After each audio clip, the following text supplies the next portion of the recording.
নমস্কাৰ ইলুমিছ ক্লিনিকৰ পৰা কৈ আছো আমি জানো নৰ্থ ইষ্টত আমাৰ স্কিন বৰ ধুনীয়া আমাক সবে কয় খুব ধুনীয়া স্কিন আমাৰ নৰ্থ ইষ্টৰ সবৰে কিন্তু বহুত সোনকালে আমাৰ স্কিনত পিগমেন্টেশন আহি যায় হয়নে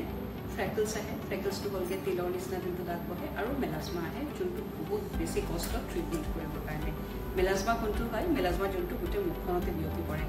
মেল ফিমেল দুজনৰে হ'ব পাৰে ফিমেলৰ বেছিকৈ হয় আৰু বেছিভাগ সময় বাচ্চা হোৱাৰ পিছত বা কিবা হৰম'নেল চেঞ্জ হোৱাৰ টাইমতহে হয় মেলাজমা কমপ্লিটলি ট্ৰিটমেণ্ট কৰা পচিবল নহয় কিছুমান মানুহে অৰেল টেবলেটত ৰেছপণ্ড কৰে কিছুমান ইনজেকশ্যনত ৰেছপণ্ড কৰে কিছুমানে লেজাৰত ৰেছপণ্ড কৰে আমাৰ ইয়াতে সবতকৈ popular treatment for melasma is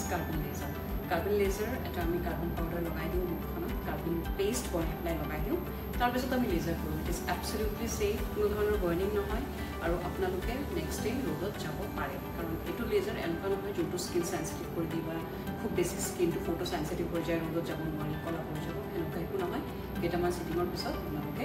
যথেষ্ট ভাল ৰিজাল্ট পাব চ' কাৰ্বন লেজাৰ ট্ৰাই কৰক ইলুমিছ ক্লিনিকত